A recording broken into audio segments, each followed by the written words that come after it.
નમસ્કાર વિદ્યાર્થી મિત્રો, આજે આપણે લેક્ચર નંબર 12 ની વાત કરવાની છે.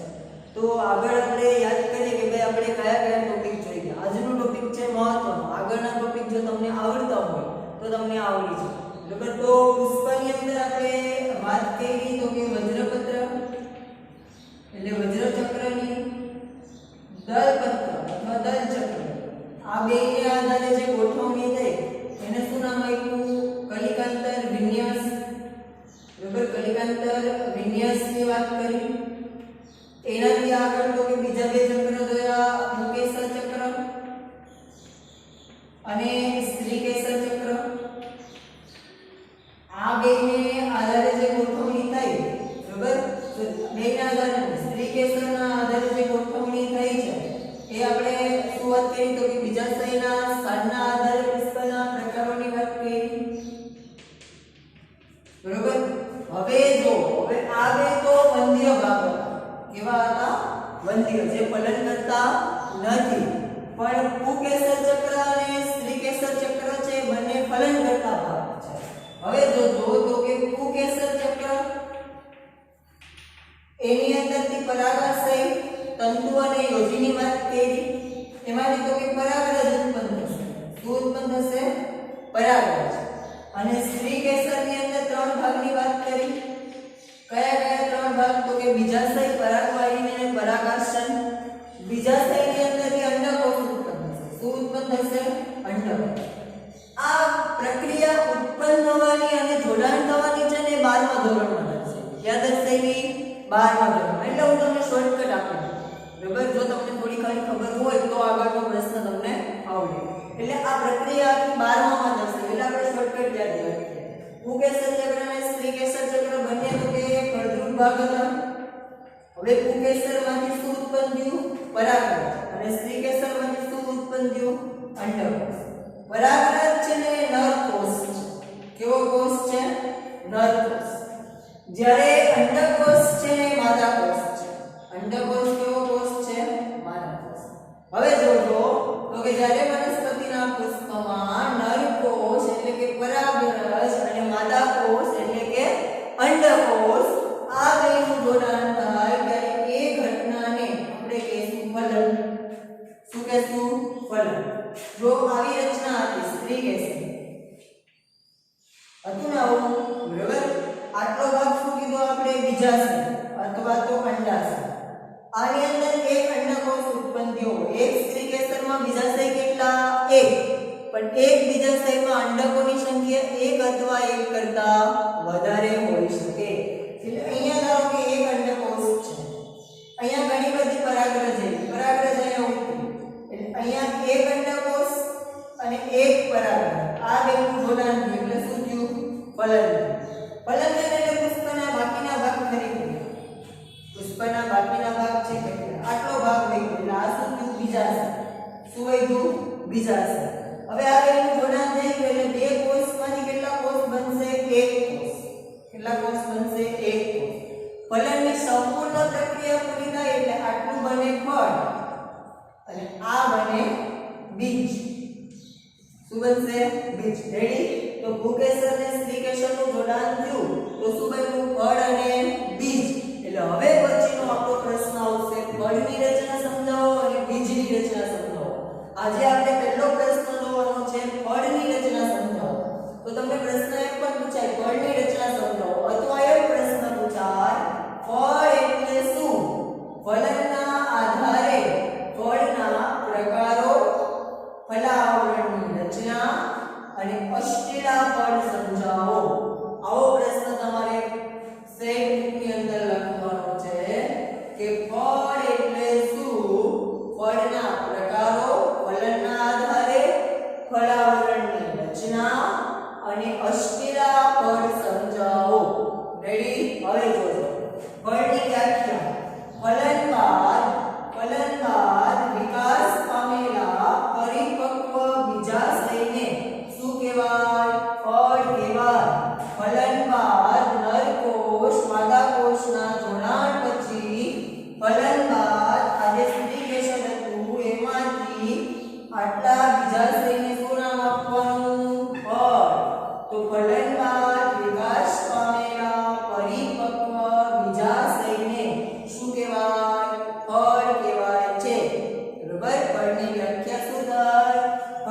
બાદ વિકાસ પામેલા કેવા બીજાશયને પરિપક્વ એટલે પાકી ગયું બીજાશય હવે પરિપક્વ બની ગયું એટલે બાકીના ભાગ શું થયા ખરી પડ્યા બરાબર પરિપક્વ બીજાશયને શું કીધું ફળ કીધું ફળ એ સપુષ્પી આવૃત બીજધારી વનસ્પતિની લાક્ષણિકતા છે જે વનસ્પતિ સપુષ્પી હોય અને આવૃત બીજધારી હોય એ વનસ્પતિમાં શું જોવા મળે ફળ જોવા મળશે બરાબર એટલે ફળ એ સપુષ્પી આવૃત બીજધારી વનસ્પતિની શું છે લાક્ષણિકતા છે ક્લિયર હવે જો ફલનના આધારે ફળના પ્રકાર ફલન થાય કે ફલન ના થાય એના આધારે ફળના પ્રકાર તો કે ફલનના આધારે ફળના બે પ્રકાર છે એક ફલિત ફળ બીજું અફલિત ફળ અથવા એને નામ આપવાનું અપરાગિત ફળ શું નામ આપશું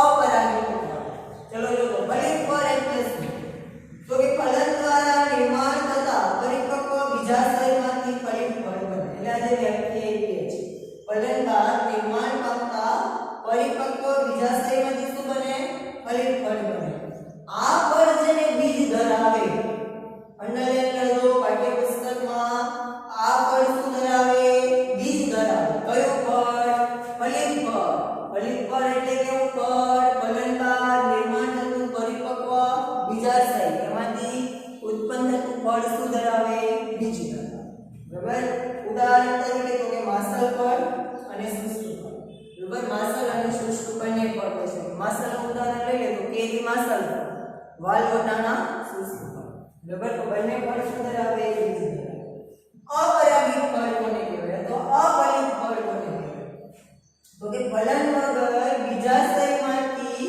ફળનું નિર્માણ થાય તો એ અફલિત ફળ છે ફલન બાદ થયું તો ફલિત ફળ ફલન વગર થાય તો અફલિત અથવા અપરાગિત તો ક્વેશ્ચન થતો હશે ફલન વગર કેમ નિર્માણ થાય ફલન કોને કહેવાય તો કે નર કોષ ને માદા કોષનું જોડાણ થાય તો ફલન થાય પણ કેટલીક વનસ્પતિમાં અસંયોગી જનનની ઘટનાને કારણે જે આપણે 12મા ધોરણમાં ભણશું અસંયોગી જનનની ઘટનાને કારણે તો કે નર કોષ વગર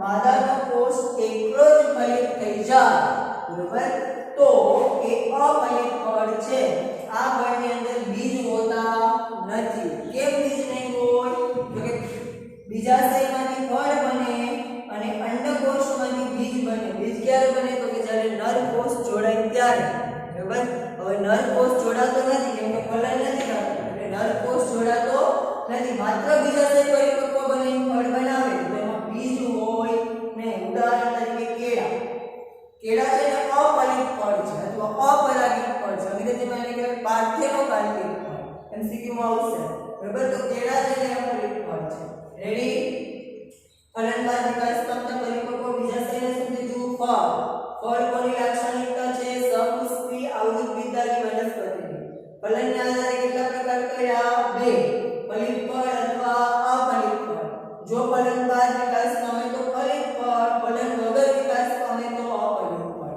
માસલ ફળ અને શુષ્ક ફળ આમાં કેળા હવે પેલો પ્રકાર પૂરો થયો હવે ફલાવરણની ચર્ચા બરાબર કે ફલાવરણની રચના કેવી ચલો જોજો તો કે બીજાશયના આવરણો ફળના ફલાવરણમાં રૂપાંતરિત થાય છે એટલે જો આ બીજાશય છે ને બીજાશય પણ બે ત્રણ આવરણ ધરાવે બરાબર તો એ ફલાવરણમાં ફળની ઉપર આવેલું આવરણ જેને શું કહેવાય ફલાવરણ તો કે બીજાશયના આવરણો ફળના નિર્માણ બાદ કેમાં રૂપાંતરિત થાય ફલાવરણ બે પ્રકારના હોય કાં તો ફલાવરણ માસલ હોય કાં તો શુષ્ક હોય એટલે કાં તો રસાળ હોય ખાવાલાયક હોય કાં તો શુષ્ક હોય ઉદાહરણ લઈ લો કેરીના ફલાવરણ માસલ છે મગફળી તો મગફળીના ફલાવરણ કેવા છે શુષ્ક એટલે આપણે એને કાઢીને શું કરીએ નાખી બરાબર એને ખાતા નથી ચલો માસલ ફલાવરણ હોય ને તો ત્રણ ફલાવરણ હોય સૌથી બહારનું બાહ્ય ફલાવરણ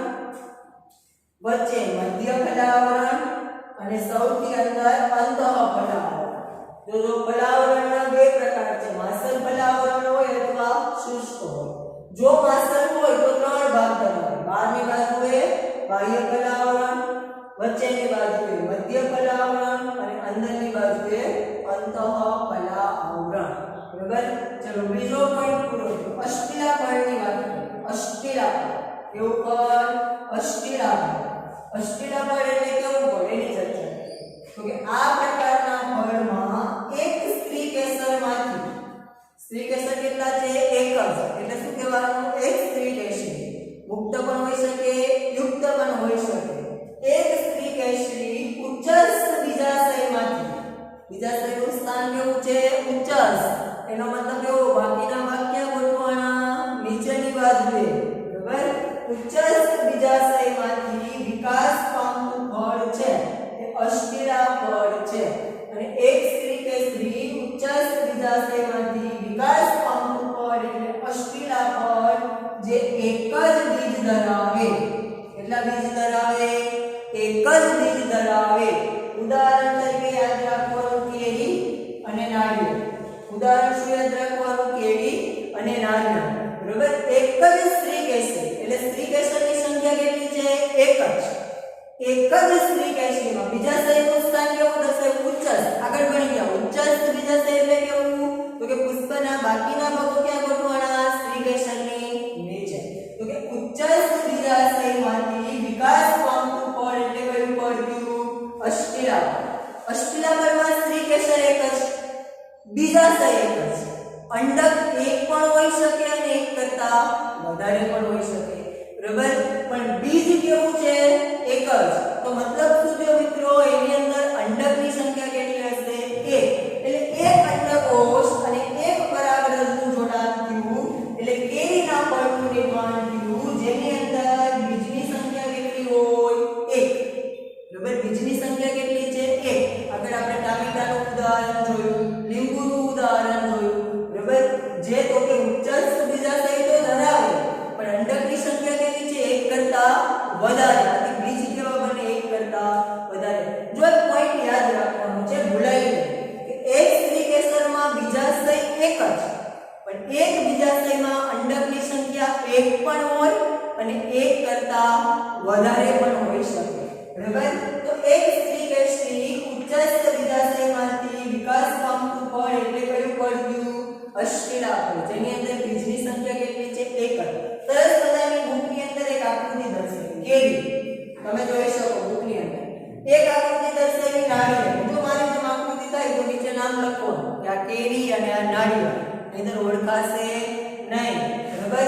તો કેરીની અંદર તો કે માસલ ફળ છે એટલે બાહ્ય ફલાવરણ હોય, મધ્ય ફલાવરણ હોય, અંતઃ ફલાવરણ હોય અને શું હોય? બીજ. એવી જ રીતે નાળિયેરની અંદર પણ હોઈ શકે. જો તો કેરીની વાત કરીએ. બરાબર. તો કે કેરીમાં સૌથી બહારની તરફ પાતળું બાહ્ય ફલાવરણ, મધ્યમાં ખાવા લાયક માસલ ફલાવરણ અને અંદરની બાજુએ કઠણ અંતઃ ફલાવરણ હોય જે બીજ. બરાબર.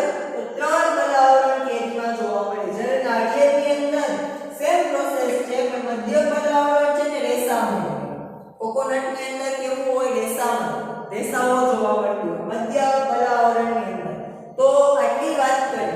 ફલન વિકાસ પામતા પરિપક્વ બીજાશયને શું કીધું? ફળ. આવૃત્તિધારી વનસ્પતિની લાક્ષણિકતા છે. ફલનને આધારે ફલિત ફળ અથવા અફલિત ફળ અથવા અપરાગિત ફળ. ફલનમાંથી નિર્માણ થાય તો ફલિત ફળ, ફલન વગર નિર્માણ થાય તો અફલિત ફળ. આમાં માસલ પણ હોઈ શકે અને શુષ્ક પણ હોઈ શકે. આમાં કેળા. બરાબર. ફલિત ફળમાં બીજ હાજર હોય, અફલિત ફળમાં બીજ હાજર હોતા. ફલાવરણની ચર્ચા કરી તો કે બીજાશયમાંથી જે બીજાશયના અવયવો છે ફળના નિર્માણ બાદ કેમાં રૂપાંતરિત થઈ જાય? ફલાવરણ. ફલાવરણ માસળ પણ હોય, શુષ્ક પણ હોય. જો માસળ હોય તો બાહ્ય ફલાવરણ, મધ્ય ફલાવરણ અને અંતઃ ફલાવરણ. અષ્ટિલા ફળની ચર્ચા કરી. એક સ્ત્રી કેસરી ઉચ્ચસ્થ બીજાશયમાંથી નિર્માણ પામતું ફળ કયું છે? અષ્ટિલા ફળ. એક જ બીજ ધરાવે. ઉદાહરણ કેરી અને નાળિયેર છે. કેરીમાં બહારની બાજુએ બાહ્ય ફલાવરણ, વચ્ચેની બાજુએ મધ્ય ફલાવરણ અને અંદરની બાજુએ કઠણ અંતઃ ફલાવરણ. જ્યારે નાળિયેરનું મધ્ય ફલાવરણ કેવું હોય? રેસામાં. ચલો આ તો આપણે ચર્ચા કરી છે પાઠ્યપુસ્તકમાં આપ્યું. હવે નીટના લેવલ માટે તો કે ફળના ફળના ઘણા બધા પ્રકારો છે, બરોબર, જેની આપણે ચર્ચા કરવાની છે. તમને બોર્ડની અંદર કે પરીક્ષાની અંદર આટલું જ પૂછાશે કે ફળ એટલે શું, બરોબર, ફળના પ્રકારો, ફલાવળની રચના, નશીલા ફળ સમજાવો. પણ એમસીક્યુ છે ને એના માટે આપણે થોડું એક્સ્ટ્રા વાત કરીએ. ફળના ઘણા બધા પ્રકારો, એના પેટા પ્રકારો, એના ઉદાહરણો આની ચર્ચા કરીએ. તો હું તમને એક ચાર્ટ દોરાવું. આ ચાર્ટ તમારે યાદ રાખવાનો, બરાબર. ટેસ્ટમાં પણ એમસીક્યુ હોઈ શકે, પરીક્ષાની અંદર પણ 1 માર્કના એમસીક્યુ હોઈ શકે, બરાબર. જે નીટની અંદર તમને પૂછાશે. ફળના ઘણા બધા પ્રકારો છે અને એના દરેકના એક એક ઉદાહરણ. આપણે હવે એનો ચાર્ટ જોવાનો છે.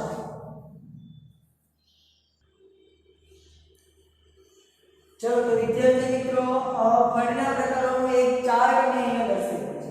આ ચાર્ટ છે ને તમારે બરોબર યાદ રાખવાનો. ચાર્ટમાં શું યાદ રાખવાનું? બે વસ્તુ: ફળના પ્રકારનું નામ, એના પેટા પ્રકારનું નામ અને એના ઉદાહરણો, બરાબર. ઉદાહરણો તમને એમસીક્યુ ની અંદર વારંવાર પૂછાય છે કે સીતાફળ કોનું ઉદાહરણ છે, સફરજન કયા ફળનું ઉદાહરણ છે, આકડો કયા ફળનું ઉદાહરણ છે. તો તમારે યાદ રાખવાનું, બરાબર. તો ફળના પ્રકારો કેવા પૂછાશે તમને નીટમાં, બરાબર. નીટમાં, પરીક્ષામાં નહીં આવે, વાર્ષિક પરીક્ષામાં, પણ આપણે તૈયારી રાખવાની, બરાબર. નીટ માટેના એમસીક્યુ છે ફળના ચાર્ટનો પ્રકાર, ફળમાંથી શું પૂછાઈ શકે, બરાબર. આગળ જે પ્રશ્નમાં વાત કરી તો યાદ રાખવાનું થિયરી માટે. ફળ કોને કહેવાય, ફલનના આધારે ફળના પ્રકારો, ફલાવરણ અને અષ્ટીલા ફળ. આ 4 પોઈન્ટ તો ટેક્સ્ટ બુકમાં આપ્યા છે, તમારે યાદ રાખવાના. આ સિવાય શું યાદ રાખવાનું? તો કે ફળના મુખ્ય 3 પ્રકાર છે. ફળના મુખ્ય કેટલા પ્રકાર છે? 3 પ્રકાર. કયા કયા?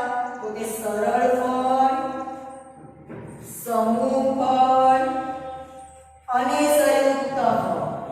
ફળના કેટલા પ્રકાર થયા? 3 પ્રકાર: સરળ ફળ, સમૂહ ફળ અને સંયુક્ત ફળ, બરાબર. 3 મુખ્ય પ્રકાર છે.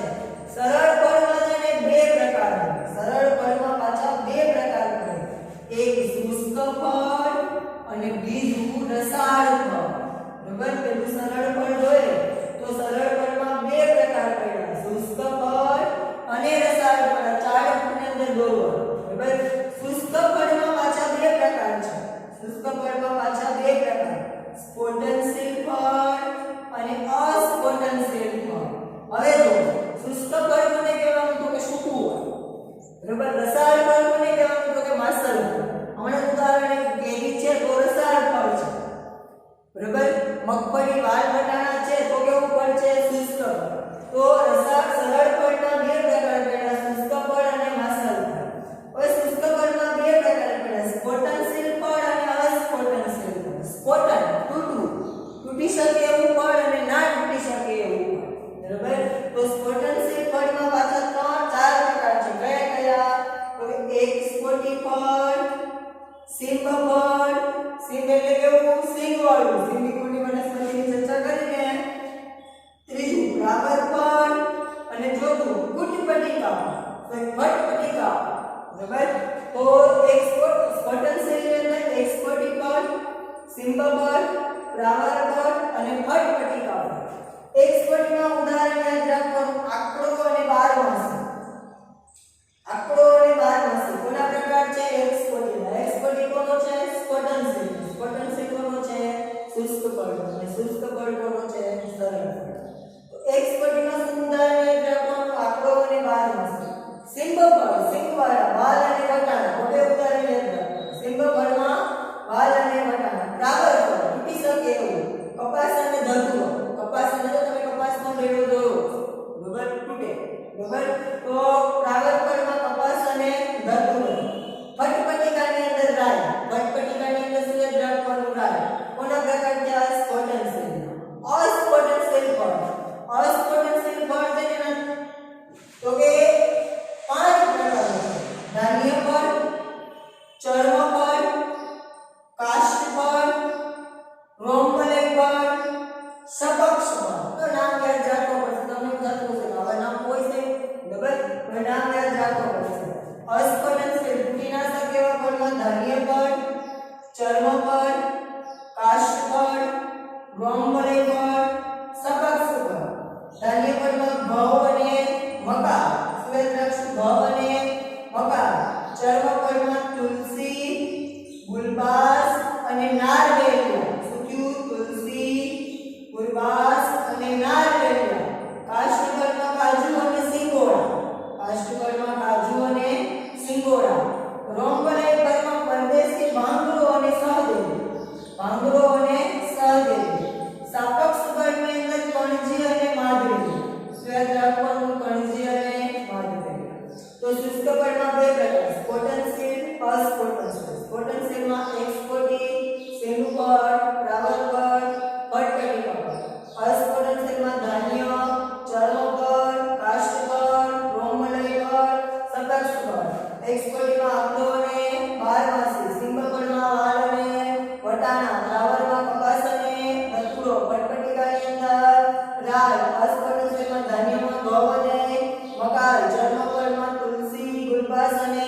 રસાળ ફળના ત્રણ પ્રકાર પડ્યા. અષ્ટીલા ફળ જે હમણાં ભણી ગયા, બરાબર. પછી અનષ્ટીલા ફળ એટલે બેરી ફળ, એનું બીજું નામ છે બેરી સાંભળતા ને એવું ને બેરી. અને ત્રીજું સેપિયા ફળ, બરાબર. રસાળ ફળના ત્રણ પ્રકાર અષ્ટીલા, અનષ્ટીલા, સેપિયા. અષ્ટીલામાં ઉદાહરણ યાદ રાખવાના કેરી હમણાં જોયું, નાળિયેર એ પણ જોયું અને બોર, બરાબર. કેરી, નાળિયેર અને બોર. અનષ્ટીલામાં નારંગી અને ટામેટું, બરાબર. નારંગી અને ટામેટું. સેપિયા ફળની અંદર સફરજન અને નાશપતી, સફરજન અને નાશપતી. રેડી. પેલો સરળ ફળ પૂરો કર્યો. શુષ્ક ફળ, રસાળ ફળ, શુષ્કમાં સ્ફોટનશીલ ફળ, અસ્ફોટનશીલ ફળ, સ્ફોટનમાં એક્સપોટી, સિંબફળ, ફ્લાવર ફળ, ફટફટીકા ફળ, અસ્ફોટનશીલમાં ધાન્ય, ચર્મ, કાષ્ઠ, રોમલય અને સપક્ષ. રસાળ ફળમાં અષ્ટીલા, અનષ્ટીલા અને સેપિયા. અષ્ટીલામાં કેરી, નાળિયેર, બોર. અનષ્ટીલામાં નારંગી, ટામેટું અને સેપિયામાં સફરજન, નાશપતી. ચલો બીજો પ્રકાર જોઈએ સમૂહ ફળ. સમૂહ ફળની અંદર છે ને ત્રણ પ્રકાર છે. યાદ રાખજો. એક સ્ફોટી ફળ, અષ્ટીલ ફળ, અષ્ટીલા નહીં અષ્ટીલા તો કેવું છે અષ્ટીલ ફળ અને અનષ્ટીલ ફળ. અનષ્ટીલા એટલે આડું નથી. એક સ્ફોટી ફળમાં ઉદાહરણ યાદ રાખવાનું આંકડો, અષ્ટીલ ફળમાં રાસબેરી અથવા સ્ટ્રોબેરી અને અનષ્ટીલ ફળમાં સીતાફળ, બરાબર. એક સ્ફોટી સમૂહ ફળનો એક સ્ફોટીમાં આંકડો, અષ્ટીલમાં રાસબેરી, અનષ્ટીલમાં સીતાફળ. ચલો ત્રીજો પ્રકાર જોઈએ સંયુક્ત પ્રકાર. સંયુક્તના બે પ્રકાર પડે. સરસાક્ષ ફળ કે ઉપર સરસાક્ષ ફળ અને ઉદુંબરક ફળ. બીજું કયું? ઉદુંબરક ફળ. સરસાક્ષ ફળમાં ઉદાહરણ યાદ રાખવાનું અનાનસ અને ઉદુંબરકમાં યાદ રાખવાનું વડનું ફળ. તો આ જે ચાર્ટ છે ને તમને નીટના એમસીક્યુમાં પૂછાશે કેવી રીતે ઉદાહરણ પૂછશે કે કોનું ઉદાહરણ છે, બરાબર. તો મુખ્ય ત્રણ પ્રકાર સરળ ફળ, સમૂહ ફળ, સંયુક્ત ફળ, બરાબર. સરળ ફળમાં બે શુષ્ક ફળ, રસાળ ફળ. શુષ્કમાં બે સ્ફોટનશીલ, અસ્ફોટનશીલ. સ્ફોટનશીલમાં ચાર એક્સપોટી, સિંબફળ, ફ્લાવર ફળ, ફટફટીકા. અસ્ફોટનશીલમાં પાંચ ધાન્ય, ચર્મ, કાષ્ઠ, રોમલય, સપક્ષ. એક્સપોટીમાં આંકડો, બારમાસી. સિંબફળમાં વાલ, વટાણા. ફ્લાવરમાં કપાસ, ધતુરો. ફટફટીકામાં રાલ. અસ્ફોટનશીલમાં ધાન્યમાં ઘઉં, મકાઈ. ચર્મમાં તુલસી, ગુલબાજ, નારકેળિયા. કાષ્ઠમાં કાજુ, સિંગોડા. રોમલયમાં પરદેશી ભાંગરો અને સહદેવી. સપક્ષમાં કણજી અને માધરેલિયા. રસાળ ફળમાં અષ્ટીલા, અનષ્ટીલા અને સેપિયા. અનષ્ટીલાનું બીજું નામ બેરી ફળ. અષ્ટીલામાં કેરી, નાળિયેર, બોર. અનષ્ટીલામાં નારંગી, ટામેટું. સેપિયામાં સફરજન, નાશપતી. સમૂહ ફળમાં એક્સપોટી, અષ્ટીલ, અનષ્ટીલ. એક્સપોટીમાં આંકડો, અષ્ટીલમાં રાસબેરી, અનષ્ટીલમાં સીતાફળ. સંયુક્તમાં સરસાક્ષ ફળ, ઉદુંબરક ફળ. સરસાક્ષમાં અનાનસ અને ઉદુંબરકમાં વડું. રેડી. ચલો હવે અહીંયા સુધી રાખીએ ફળ સુધી. હવે આવતા લેક્ચરની અંદર આપણે બીજની ચર્ચા કરીએ કે ભાઈ બીજની રચના કેવી હોય, એકદળી બીજ અને દ્વિદળી બીજ છે. આજના